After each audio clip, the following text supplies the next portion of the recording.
Assalamualaikum warahmatullahi wabarakatuh. Perkenalkan, nama saya Ridandani Putri. Saya berasal dari kelas 2A Pendidikan Jasmani, NPM 1921911011. Di sini saya akan menjelaskan sedikit materi dari mata kuliah Telaah Kurikulum Penjas yang didoseni oleh Bapak Devri Mulyana MPD.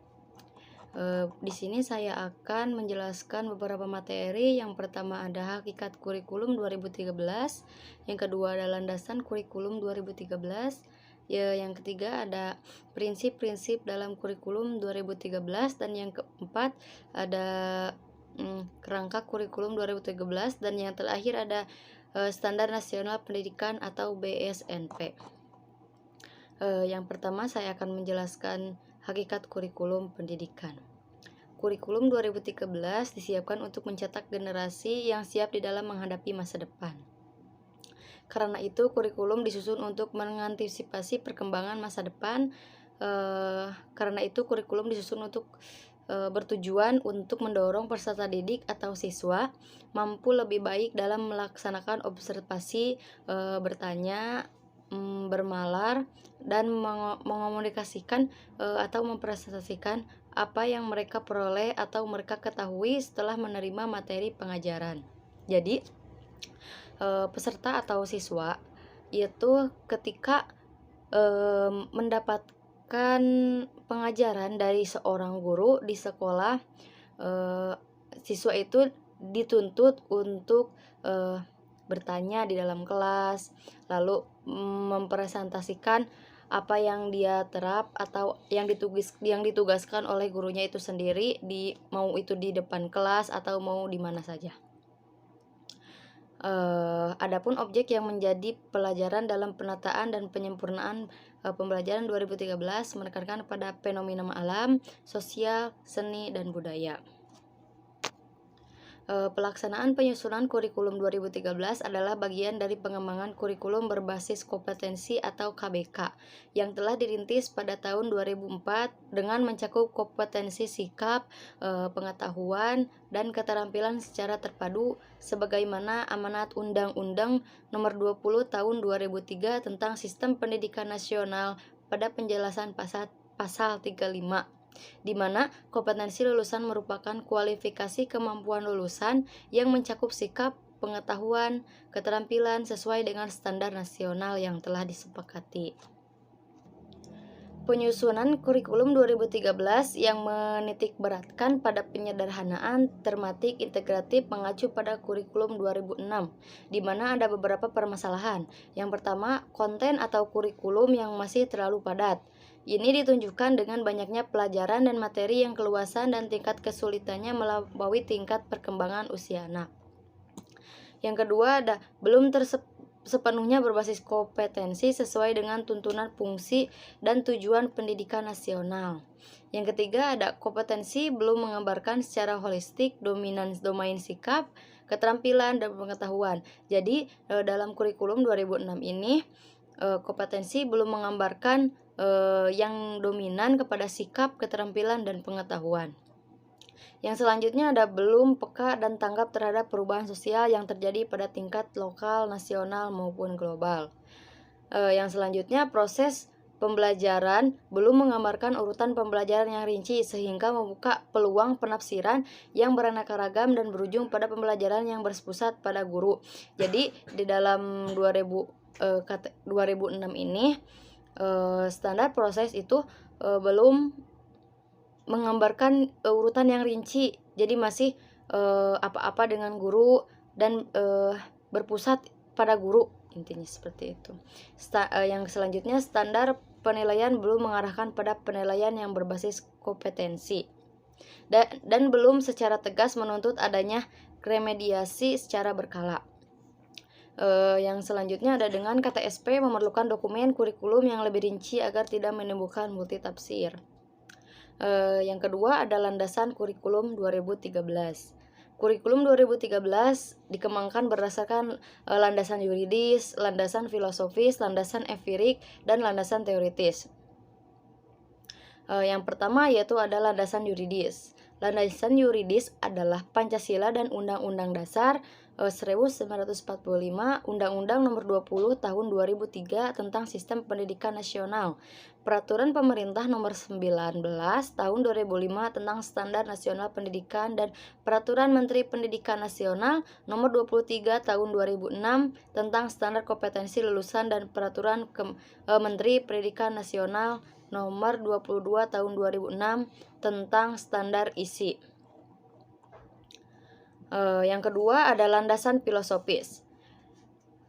Secara singkat, kurikulum adalah untuk membangun kehidupan masa kini dan masa akan datang bangsa, yang dikembangkan dari warisan nilai prestasi bangsa di masa lalu, serta kemudian diwariskan serta dikembangkan untuk kehidupan di masa depan. Jadi, kurikulum 2013 ini untuk menuntun anak bangsa menjadi lebih kreatif lagi, atau menjadi berkembang lagi. Seperti itu.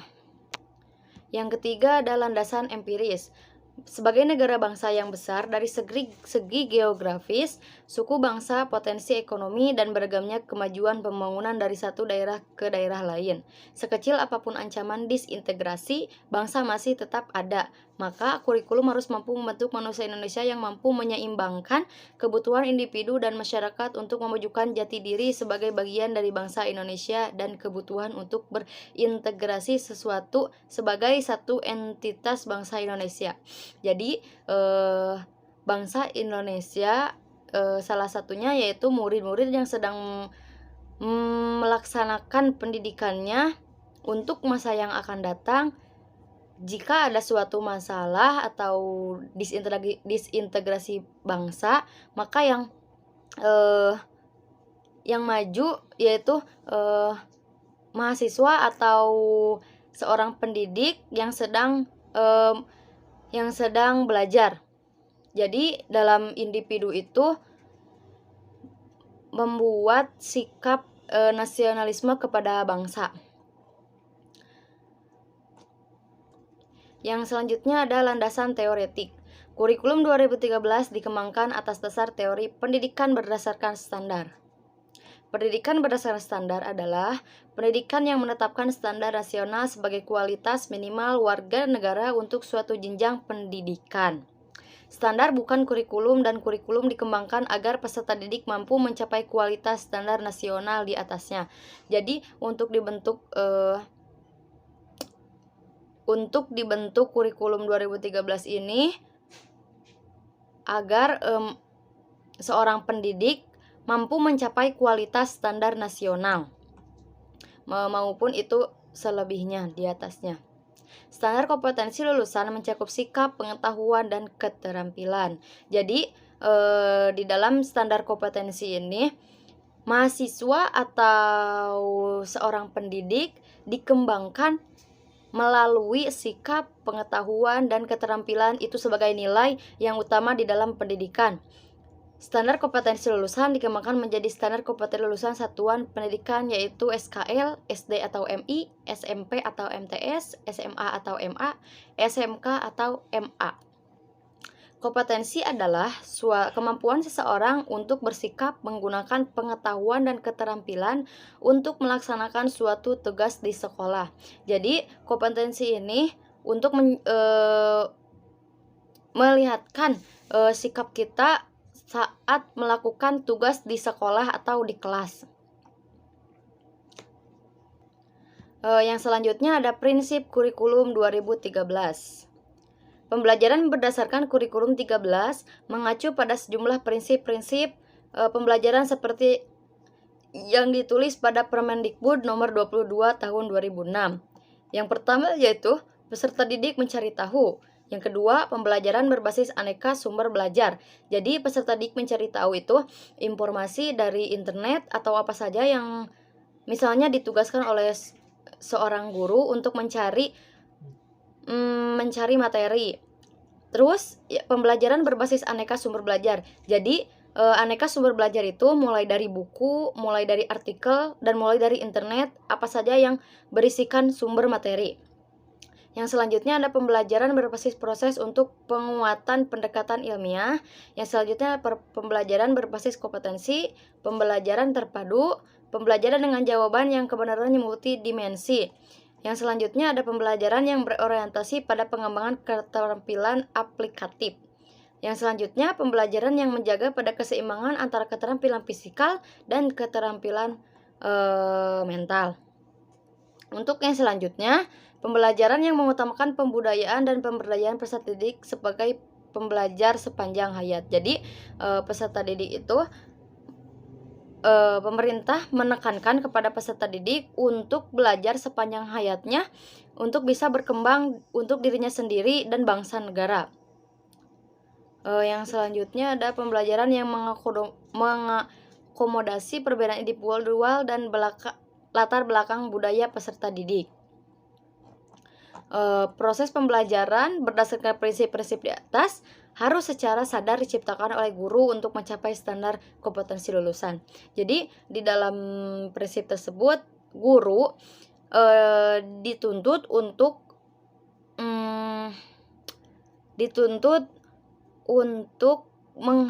mensukseskan prinsip-prinsip di atas sebagai standar kompetensi lulusan.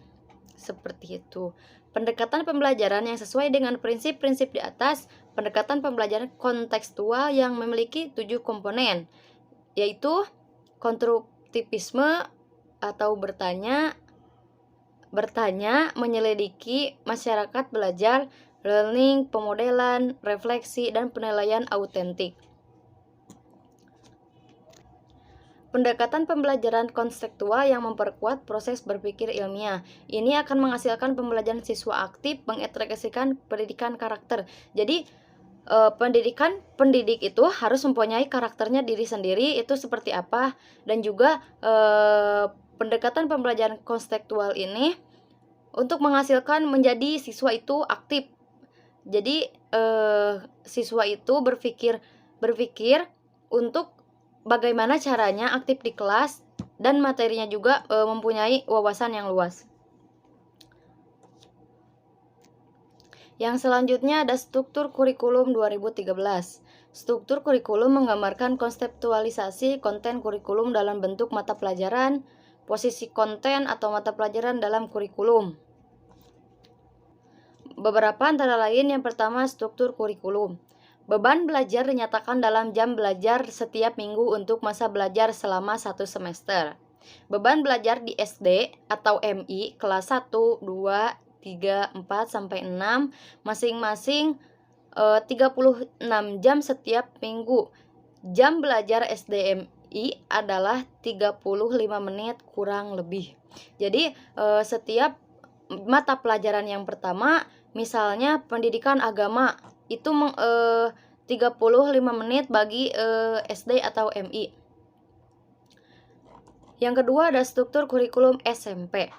Dalam struktur kurikulum SMP ada penambahan jam belajar per minggu dari semula. Untuk masing-masing kelas 7, 8, dan 9, lama belajar untuk setiap jam di SMP atau MTS yaitu 40 menit. Jadi ada peningkatan dari kurikulum SD ke kurikulum SMP menjadi 40 menit dari 35 menit. Ada penambahan waktu karena SMP itu sekolah menengah pertama, jadi harus memantapkan dan menyesuaikan dengan mata pelajarannya. Misalnya, pendidikan Pancasila itu durasi waktunya 40 menit. Jadi per minggunya itu menjadi 38 jam.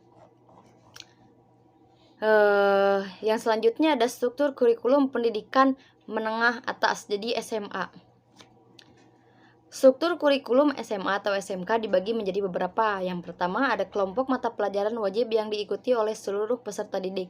Jadi semua mata pelajaran, misalnya matematika, fisika, kimia, dalam IPA atau IPS, semua pelajaran yang ada di sekolah itu harus diikuti oleh semua peserta, tidak ada pengecualian.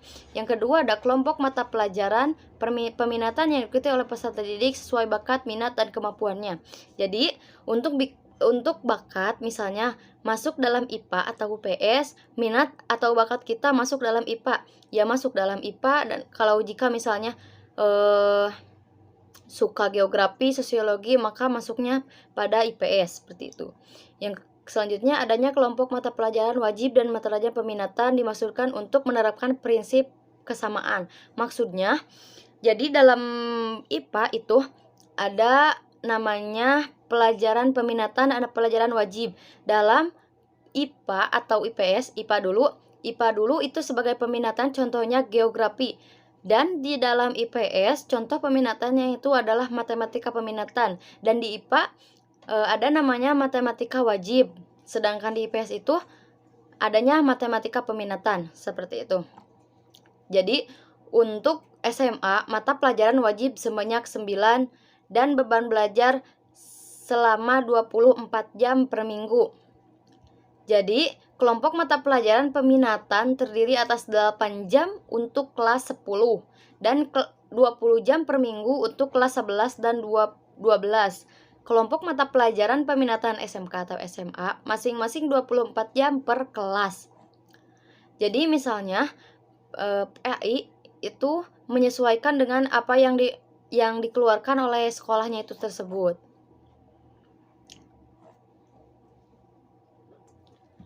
Dan yang terakhir ada Standar Nasional Pendidikan atau BSNP. BSNP adalah sebuah lembaga independen, mandiri, dan profesional yang memiliki misi untuk mengembangkan, memantau pelaksanaan, dan mengevaluasi pelaksanaan standar nasional pendidikan.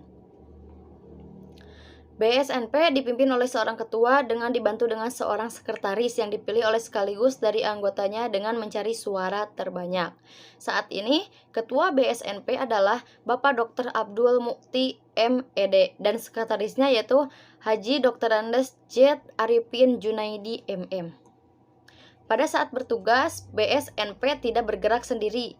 BSNP didukung oleh sebuah sekretariat yang secara ex officio diketahui oleh penjabat Departemen Pendidikan Nasional atau Depdiknas, yang ditunjukkan oleh Menteri Pendidikan Nasional atau Mendikmas. BSNP juga dapat menunjuk tim-tim ahli yang bersifat ad hoc sesuai dengan kebutuhan yang ada. BSNP memiliki tugas yang penting, yaitu membantu Mendiknas dalam menjalankan suatu tugasnya, dan juga BSNP memiliki kewenangan. Yang pertama, mengembangkan standar nasional pendidikan, menyelenggarakan ujian nasional. Jadi, ujian nasional itu berasal dari BSNP. Selanjutnya, memberikan rekomendasi kepada pemerintah serta pemerintah daerah dalam penjaminan dan pengendalian mutu pendidikan. Merumuskan kriteria kelulusan pada satuan pendidikan jenjang pendidikan dasar dan menengah, menilai kelayakan dari isi, bahasa, penyajian, dan keagrifikaan buku teks pelajaran. Standar Nasional Pendidikan Indonesia dibagi menjadi beberapa. Yang pertama ada standar kompetensi lulusan. Sesuai dengan namanya, standar ini berfungsi sebagai pedoman dalam penilaian pada saat menentukan kelulusan peserta didik. Yang kedua ada standar isi. Standar isi ini terdapat kerangka dasar dan struktur kurikulum, beban belajar, hingga kalender pendidikan. Yang ketiga ada standar proses. Standar proses pembelajaran yang dilaksanakan pada satuan pendidikan. Standar ini menjadi acuan dalam hal perencanaan, pelaksanaan, penilaian, serta pengawasan proses pembelajaran agar dapat menjadi efektif. Yang selanjutnya ada standar pendidik dan tenaga kependidikan. Untuk menjadi pendidik dan tenaga kependidikan, seorang tidak harus memiliki kualifikasi akademik saja, tetapi juga kompetensi yang mendukung serta sehat secara jasmani dan rohani. Standar sarana dan prasarana. Jadi, sarana misalnya barang-barang yang kita temui di ruang kelas, sementara contoh prasarana misalnya ruang kelas dan tempat untuk peserta didik dapat berolahraga. Yang selanjutnya ada standar pengelolaan. Ada 3, yang pertama satuan pendidikan, yang kedua pemerintah daerah, dan yang ketiga ada pemerintah pusat. Yang ketujuh ada standar pembiayaan pendidikan. Jadi biaya operasi misalnya biaya operasi pendidikan seperti air dan listrik, sementara biaya personal misalnya biaya pendidikan yang harus dikeluarkan peserta didik dalam mengikuti pelajaran. Jadi dalam maksud ini adalah listrik dan air itu biasanya dibayar oleh investasi. Lalu untuk biaya personal pendidikan, misalnya uang bangunan, itu diberikan oleh peserta didik. Yang selanjutnya yang terakhir ada standar penilaian pendidikan. Jadi inti dari standar ini adalah penilaian hasil pelajaran peserta didik. Mungkin itu saja yang dapat saya sampaikan. Mohon maaf bila materinya terdapat banyak kesalahan. Wabillahi taufiq wal hidayah. Wassalamualaikum warahmatullahi wabarakatuh.